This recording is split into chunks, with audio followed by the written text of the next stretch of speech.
All right, we continue. Okay, so the next of our elements is going to be value, right? So basically every time you look at a artwork that doesn't have any color, that's completely black and white, you're talking about value. So value is black, white, and everything in between, right? Are all different values. So for value, there's a lot that I'm going to be talking about. So basically, there is different sides, right? If you can, I'll just start doing that. Why not? Here. Let's say you wanted to create a. You wanted to create. I'll just draw. Here we go. So let's say I'm going to quickly draw for you so you can see what I'm doing. I draw a little box, right? You know how to draw things in 3D right now. You also know how to draw things in perspective. It doesn't really matter, it doesn't change, right? So that means that you know that there's going to be 3 different sides, right? So I'll just super quickly demonstrate this to you. Here we go. Oops. Hoppa. Here we go.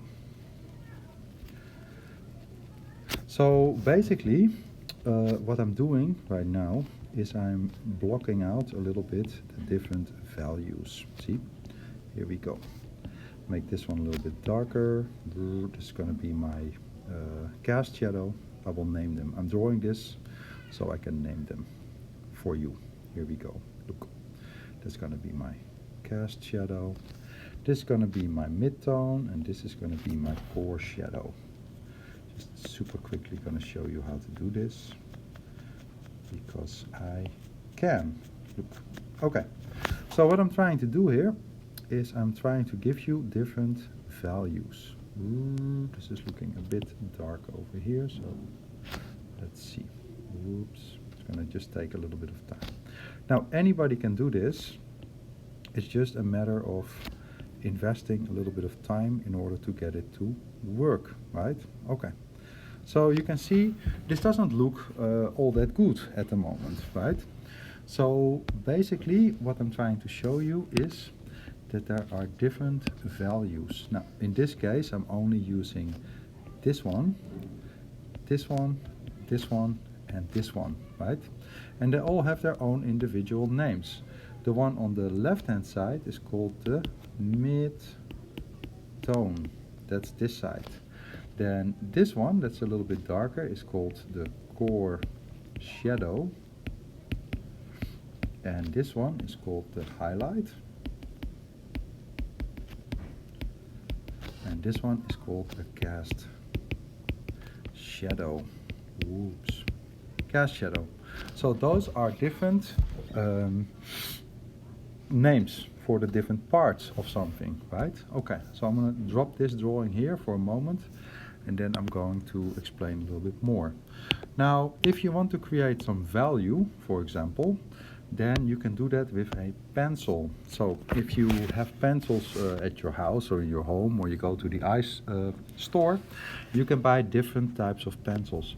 A basic pencil is in the middle, it's called HB. It's not hard, it's not soft. Now, if you go to B, higher numbers, the higher your number, the softer your pencil is going to be. And that is great if you want to do some shading, right? Because you can do some, oh God, I want to draw on this paper here. So you can do some shading, see? Now this is, of course, is a digital pencil, so it kind of works, but not as good as a normal pencil would do, right? Now the H pencils are hard. The higher the number, the higher the pencil. So those ones are really good for sketching thin lines. And that will come back to you in a second. You'll understand why. Okay. Now, if you want to use a pencil, preferably like a B pencil, I like B3. That is what is my favorite one. Like I cannot work with a pencil like a B8 or B5, it's too soft. I cannot work with it, right? Now, if you want to do a good value drawing, then it's key that you have a nice long pencil tip, because then you can do a big area in one time. If you have some like tiny stubby tip, then you're gonna have this really messy stuff that's never gonna look anywhere near good, right? So basically what you can do is you can hold the pencil at the back. If you hold the pencil at the back of your pencil, then you can softly go sideways, what I'm doing with my digital pencil right now, and you can see it gets really nice and soft, see? Now if I hold it a little bit more in the middle, I can do a little bit more pressure, see? And if I hold it close to the front, I can do a lot of pressure, see? So the amount of pressure that I put on my pencil is going to determine how light or dark it is that I am drawing, right? Now that is half the battle, right? So basically, another thing that you always want to do is you want to go the same direction, see? If I go like this, if I start like this, for example, by going like nice and soft, let's hold it a little bit more here, turn this paper a little bit, make my life a little bit easier, look. Let's say I go like this, nice, right? Then if I start going over it again, over here, I can make it a little bit darker, see? And if I go over it again, I can make it a little bit darker. But you see, I keep on going this and this way, right? And that's gonna be good to do. Because if I keep on going like this, it's just gonna take a little bit of time. Let me turn this down a little bit, work a little bit better. Yeah, look. Then I can really make it nice and blendy. It just takes time, that's all it does, right? Now if you do different directions, you're gonna struggle. If I were to go like this, for example, and I want to do the same length, look what's gonna happen. Here, I can say this is gonna be dark, and then I'm gonna do less dark, and then I'm gonna do less dark. See, this is gonna give me lots of problems because I keep on going over the same area double, right? I go on it on this stroke and I go on it on this stroke. So I'm gonna get these really dark bumps in the middle. It's ugly, right? Don't do that. Make sure that you pick a direction that works a little bit. So that's very important. If you draw a ball, for example, then think about the direction that you want to shade it, right? If I start shading a ball, for example, straight, like this, it's not gonna help, right? If I want to shade, for example, a cylinder shape, like this, if I shade it like this is possible, see? But also round, see? You wanna think about the directions, because that's gonna give you the easiest or the best result. Same with painting. If you wanna paint something, make sure you follow a direction that makes sense. It's gonna help, see? If I go like this, it's gonna look a lot better than if I go straight. That doesn't look good, right? Okay, so you can do it with pencil. Now, if you want to, you can also grab a finger. Look, I have a finger here, icon. That's a smudge tool, right? So I can, let's do sketching 2. Sketching? I don't want to duplicate, I just want to click here. Okay, so basically what that tool allows you to do is it allows you to do this. Look, it allows me to blend the stuff together, see? So you can do that with your finger, for example, but I wouldn't recommend using your finger because your finger has like a lot of acid in it and it's gonna not make it look very good, right? So better is to use something like paper. So if you have, for example, a little bit of tissue paper, you can put your finger on it and then you can, this is not big enough, I need to try, I hope, let me see, this one. I'm trying to find one that works, but I gotta figure out the proper size. Give me 1 second, because I'm gonna use this again later. Let's see, that's too much. This might work.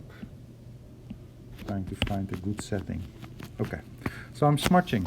So you can buy a special thing that looks like this, which is like a blending stick, I guess. It's made out of paper. Whoops. And it looks like this, and it has like rolls, so you can like take a piece off every once in a while, right? So it's a paper stick. It's specially made to blend things together. So you can go over your drawing with it, and then you say, okay, I'm gonna spread it out a little bit. See? Whoops, gonna look nice. Okay, So you can do that with this specific blending stick. Now, if you do not have a pencil, but you do have a pen, for example, then you can use different techniques. For example, cross-hatching is an option where you basically just keep on drawing lines, choop, choop, choop, but you do it with a pen and you keep on crossing it like this. I'm using pencil now, so it's not ideal, but you can see what I did next. You can also do stippling or you can do scribbling, right? Okay, so that is how you can create values with various tools and techniques. Okay, moving on. So next part is this. Look, this is a traditional value scale. So we have dark, and we go from dark all the way to light. See, we go from dark to white. So basically those are all the possible values. See, the dark ones and the light ones. Now, if you want to do something that is like a ball instead of like a square or block or whatever, then you also usually gonna have to do all those things that we did before. Then all the values happen on something that is round. So if we're looking at this drawing, look, it's nice because it's following, as you can see, it's following the directions. See, the person who made this is going with, which is helping. There's some lines like this in here that don't fully help, see? So there could be a little bit more roundness in here too. It would be even better, right? Now, here we go.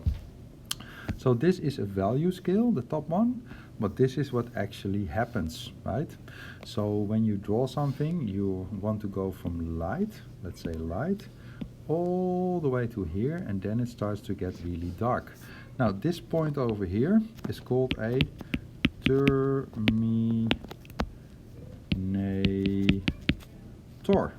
terminator. See, you can see over here, this is where it goes from light to dark. So the light to dark point is very rapidly. It doesn't happen like gradually like this, but it happens really abruptly. See, here they're put on top of the thing, both of them. So keep that in mind. Okay, then let's say you wanted to draw a little cube, right? And that is what I'm about to show you right here. That's why I started. So let's say I'm going to finish this over here, right? I'm going to get rid of this part. Am I on the right layer? I am now. Cool. Here we go.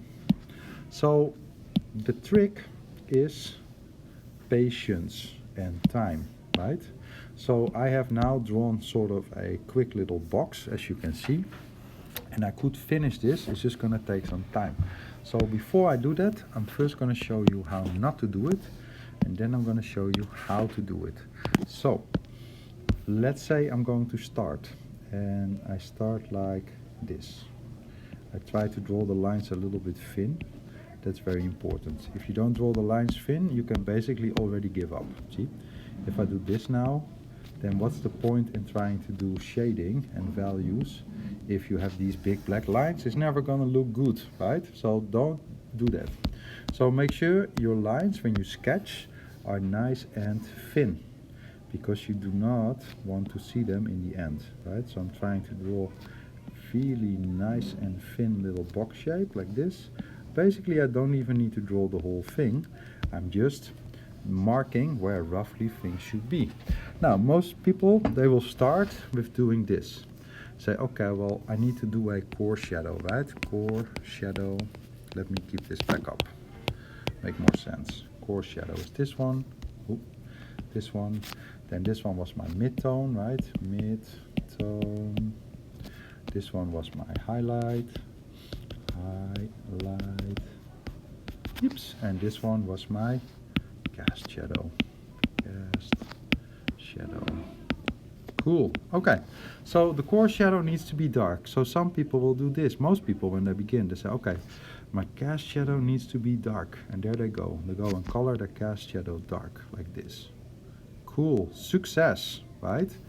But if you do this, you give up all control over your drawing. Basically, I am stuck now.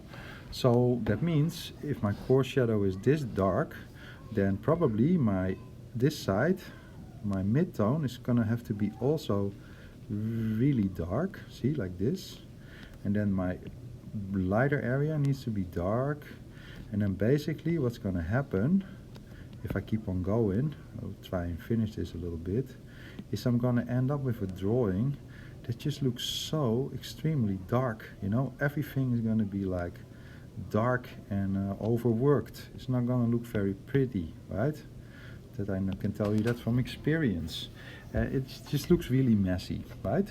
So don't do that, because you're gonna end up with a drawing that there's like only one option, and that is just to keep on going darker and darker and darker and darker to make it work. It's never really gonna look nice. It's always gonna look like yuck and mucky, right?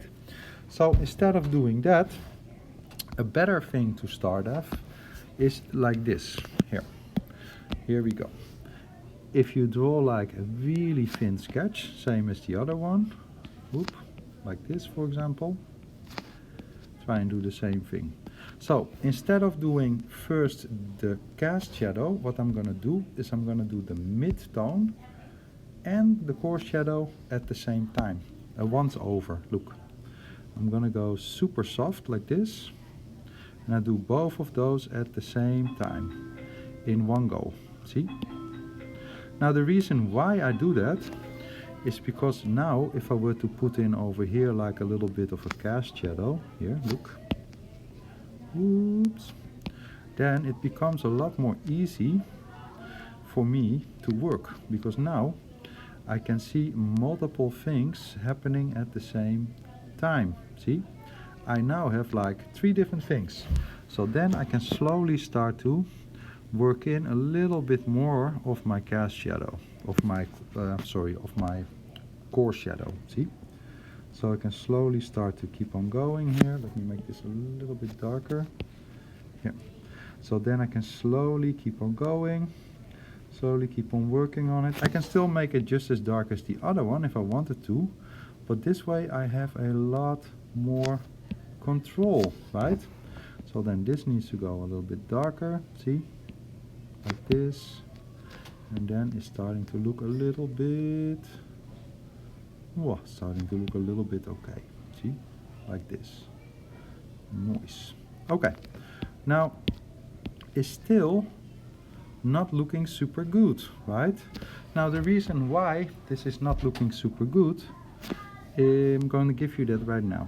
Here, so this is looking not so good because I am currently out of my whole range, which is all of this whole value range that I have over here. I'm only using 1, maybe 2, maybe, and 3. I'm only using, let's say, 3 at the moment, right? So a drawing is not the same thing as reality, right? So you have to work in more, because in order for this to look good, I'm going to have to add more value to it, right?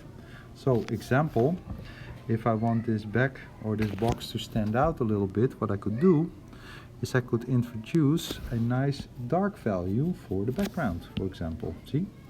Oops. Then you can see if I start adding this nice dark value for my background, then all of a sudden now I have something to contrast those light colors, right? Or those light values. It's gonna look already a lot better, right? Now with this in mind, I can now start to really work on it. Not only can I use this dark to sharpen out my drawing a little bit, I can also start to, well, slowly look at it and say, okay, well, this can go like a little bit more dark maybe. It's gonna look nice, right? So now I can slowly but surely start to keep on going. Maybe I grab like a little eraser, start cleaning up a little bit. Don't really need this line anymore, but I do need some gray down here, so I've got to sort of figure out how to do that. See, maybe. So this just gonna take a little bit of time, and if you want to, you can make it look really, really, really clean and nice, right? It's not the best I've ever done, but for sake of argument, I'm just gonna stop it over here. It doesn't matter, right? Cool. So keep on going. You could grab this thing and start like blending it a little bit better so it looks a little bit more clean, for example. See? It just takes a little bit of time, right? So, values, super important. Well, how important? Let me show you here. So I made this for you here. Look, these are some drawings over here. See? Now I specifically picked these ones to show you. Look, the drawing on the left hand side is really nice. The drawing is on the right hand side is basically the same, but it's not really nice. Now the main difference between these two drawings is that the drawing on the left uses a wide range of values, where the drawing on the right is not. So this one needs a lot more value in order to work, right? Same here. This is a beautiful drawing because it's using so many different values, like the whole scale is represented. This one, this one is way too grayed out, right? So what can we do? Well, we can fix it. It's not very difficult. Here, let's go. Look. For example, if I bring back some light areas over here, see, it already starts to come alive a little bit. I just drew a little bit of light on it. See the difference? Then if I add a little bit more dark and light in the background, look, it also comes to life a lot more because I'm doing more value. See? Now, if I add some cool highlights in the hair, look, then it starts to come alive a lot more. See? So you have to try and use a wide amount of values. It's gonna always, the more values you add, the better your artwork is going to look. So if you copy a picture of somebody or you want to draw anything that already exists, you're gonna have to manually bump up your own variation. It's gonna just make everything look so much better, right? Now, in olden times, people used to do the following thing, and you can still do that. It's a very good way of working. Look, this left hand side is an apple, see? If I turn the colors off of my apple, then I'm going to be left with this value drawing, right? So that is all dark. Now, if you are an old artist, you would paint a whole painting first in black and white to figure out all the values, right? Because once you have the values right, what you can do is you can start to paint on top of it with, for example, red, and then you can see your apple starts to come alive, right? Super nice. So a wide range of values, super important. Okay, I'll show you more examples just so that you can learn. Okay, here we go. This is a painting. Look. Oh, this is the one I already fixed. Hold up. Let's go. Yeah, here we go. This is a painting. See? A painting. This is a painting, and I turned this painting into black and white. Super simple. Look. And you should, when you do digital art, I urge you to try and do this. Look. If this is my painting, I can go to Hue, Saturation and Brightness. Look. And then I just turn the saturation off, so I'm left with a black and white picture. See? And that is what I'm trying to do. So if you want to check if your painting is any good, then you can just look at it in black and white, and you can see my painting is not very, does not have a wide variation of values, right?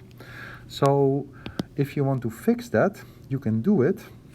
So in this case, I started to paint a wider range of values. See, I made more lights in the foreground, as you can see, and I made more dark in the foreground as well. And that, I think, if I turn this one into black and white now, whoops, is gonna look a bit better here. So I go to Hue, Saturation and Brightness. I'm on the wrong one. Here, look. The top one is using a wider range of values than the bottom one. See, it's different. I could, now I see, add a little bit more lightness actually, I think, in specific areas. Let me see if I can still do that. Why not?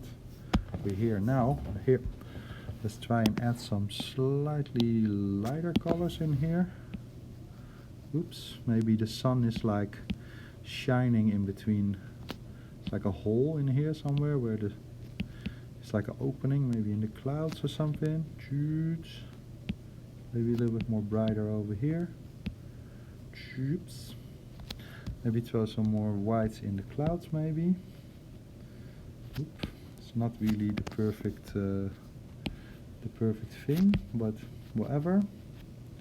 Let's see what happens if we smudge this a little bit. And let's turn it to black and white now. Look, even slightly more values, more interesting, right?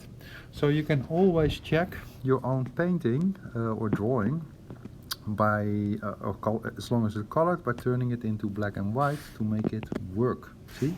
Here. This is a really good painting, you can see. If we turn it into black and white, the values really work. See? We have really nice darks here, and it gets like way softer towards the background. See? Beautiful stuff. Okay. And that goes for anything, right? So, for example, if you want to make a really cool painting, here we go. Choop. This is a really wonderful piece of art. See? Cool. It's like, I think, a video game, I'm not certain. Look, it's nice. It's really nice. I like it. See? In black and white, it's really nice. I also like it. But there's a lot of really dark. There's not a huge amount of value. So, if we were to introduce a little bit more value over here, see? I add a little bit more value, see? I'll slowly turn it down so you can see what's happening. A little bit, sorry. Wrong button. Okay, move this guy over a little bit. Here, look. Let's slowly turn this off so you can see. See? Hoppa. I bumped here and there, you can see, a little bit the values. See? To give it a little bit more variation. See? It's fairly dark. It is coming to life. See? So, really important. Now, while we're talking about this, because I enjoy this, you can also start working on things like this yourself. See? So let's say you draw an apple, for example, like this one. The one on the left is very nice. It's very light. So let's try and make it better. See? Let's say, okay, it's very light. The light is coming from the left-hand side, I guess. So let's try and, oops. Yeah. Let's try and give it a little bit more value. So we can probably go, oops. We can probably go a little bit more dark in the bottom, right? Probably go a little bit more dark over here. Must be. Maybe a little bit more dark in here. Why not? Right? This is not ideal, but whatever. Just gonna quickly do this. More dark in the bottom. Now note, I'm not coloring it all the way to the bottom. And that has to do with something super important, which I am going to discuss with you too. See? So I'm introducing a little bit more this one in the bottom. That's not the perfect type of brush I'm using here, but you get the idea, right? Oops. Bring this out a little bit. It's a little bit more round. See? Like this. It's not perfect, but we're getting there, right? It's gonna take more time for us to do a really good job, because we need like a lot of variation to make it really work. Oops. Nice and slow, right? Now the other one is missing light, see? So this one needs to get like a lot more lighter areas in the top. See? So think about it, you just need to add a huge or bigger number of values. That is usually key, right? So if you get excited and you want to do some sketching, like this for example, then what you can start to do is you can start to say, okay, well those are all my midtones, right? So simple. So what will happen if I start to add some areas that are a little bit darker to it? So think about, okay, is the light going to be here or not, right? It becomes very simple and it becomes very intuitive to color with some dark on top of some colors that are already there, because if you also grab a lighter color, for example, it's super easy and it becomes fun to start to add a little bit the areas where you think the light is going to hit and it's going to be dark. So by first putting down the mid-tone, and in this case the mid-tone is gray, you can really start to color just with a light and a dark on it, and it's going to look really nice. Here, I got a little bit carried away last time I did that, so I went to this point, right? So I just put black and white on top of these existing drawings and just was trying to find out where it would lead me, and it led me to here, right? So I did do some edits because I don't really like most of these characters, except I guess the only one I really enjoyed was the first one. The other ones have all been edited, but it all is basically just finding the midtone and then putting on the lights and the darks, and that is a perfect starting point to then grab, for example, like, I don't know, like a color, like maybe something pinkish, pinkish oranges, let's say like this for example. Let's go here maybe, look, and then we can do another layer on top, delete this one, don't need it anymore, look, and then I can say this, look, I can start to paint on this. Oops, I'm just going to do this super quickly. So let's say I paint on all of this. Oop. It's on the wrong layer, there we go. And then I can change this to, look, I can change this to overlay, or I can change this to multiply, like this. And then basically it's going to add the things together. It's going to grab my bottom stuff, all my different values, and it's just going to add this color that I put on top to it, see? And that's going to give me a lot of possibilities. If I know that my values are working, then I can start to work in some color, right? Doesn't need to just remain one color. I can do like multiple colors in there too, to pump up some areas or make it lighter or darker. And then of course it's internet, or like it's digital, so like I can just tweak it until I am satisfied with the result, right? Like I have so much control playing with these dials if I just have like a nice solid black and white background, right? Super simple. Okay, so I'm almost done with value. Now there's one more thing I want to show you for value, and that is this. Good, here we go. The last thing I want to show you is by far the most important in my opinion, and that has to do with this. Look, here we go. This is light, right? Okay, light is fun. Look, light is coming this way. Light, layer. This one has so many layers it confuses me. Okay, look, if the light goes this way, then it's going to bounce, and it's going to bounce back up.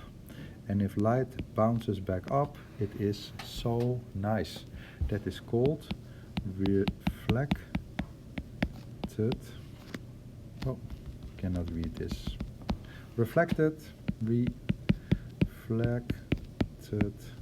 light. And the difference between amateur art and professional art is the use of reflective light. Okay, what do I mean by that? Well, I mean by that this. I'm going to delete, well, I'm just going to make a new document super quickly. I think I might have it in here somewhere. Do I already have it here? I do have it here. Look. Hoppa. Look at this. Look at this here. Hoppa. This is a really nice drawing. See? Or like it's a picture drawing. This is a picture of a statue, right? A head. Now, when you go and take a photo of yourself and you go to like a photographer, then they have next to you usually like some big lights, some big white lights that are usually standing on the dark side of you, right? And those are there to reflect a little bit of light, see? So for example, if there's no light on the right hand side, oops, then everything is going to look very, very dark. Hoppa. So, example. All of this is, I'll quickly draw it for you. Look, if I make all of this dark here, then it's going to look very boring. See? Everything is dark on this side. I can say I know everything needs to be dark on this side. And this is what people do in the beginning when they start drawing all the time. They say, okay, well, this is all the dark stuff, so I make everything over here dark, right? But that is correct, absolutely, because that is what should happen, but it is boring. It's so boring, like there's no life, right? It's not wrong, but it just doesn't look good. So what should you do? Well, what you should do is you should think about that there is a anything, it can be anything, that can be like a big, you know, piece of white paper. You sometimes see people when they take like photos outside, you see somebody walking around with a board, which means this, look, this is gonna hit back. And it can be anything, you know, like whatever is around your object, light will bounce back. So that means this, here. If the light is bouncing back, that means I have to make sure that I can keep a little bit of the light happening here on the outside areas. Oops. And that's gonna make the thing, it's like not super, to do it a little bit smaller. Well, basically, that's gonna make sure that it's gonna be nice and interesting and readable, because the light bounces a little bit back, and that's gonna make everything that you draw look super cool and interesting and a little bit professional. And it's a little, oh, way too big. It's a nice back and forward between creating a little bit of reflected light and not. It's going to make things look way more interesting. It starts to come a little bit more alive. Okay, show you a better example. Here we go. Here, this is the painting I wanted to show you. This one has beautiful reflected light. See, here. So you can see, instead of coloring all of this area over here where the leg is dark, like this, see, if I just grab the same color and I start covering up this reflected light over here, and I start covering up here in his arm over here, this reflective light too, and I start covering up this reflected light over here too, look. You can see, and this over here, you know, this is dark. So then if I were to do that the same dark, look, then slowly but surely the drawing is gonna look way less nice. See? Like all of this is dark, but it's also reflecting, right? So if I start to slowly, and this is all dark, but like here it's reflecting the lion's hair, right? If I start blocking out all of these things and getting rid out of all of this beautiful reflected light, oops, this painting is gonna look, well, you can see it's still very good, But look, if I turn this off, it is so much better. See the difference? Reflected light, no reflected light. See? Like it has this beautiful shine, right? So don't color everything always till the end, because it's gonna make it look not so good. But if you use a little bit of reflected light, it's gonna make everything look so interesting and cool. See? Here. These are the values of this painting. See how nice the values are? It's beautiful. See? We use all the values, and our main guy is like, bam, beautifully lit. See? Wowie, wowie. It's my favorite painter, I think, Rubens. Okay, so that sums up my lesson on value. Okay, then we'll move on to the next one in the next video. Thank you.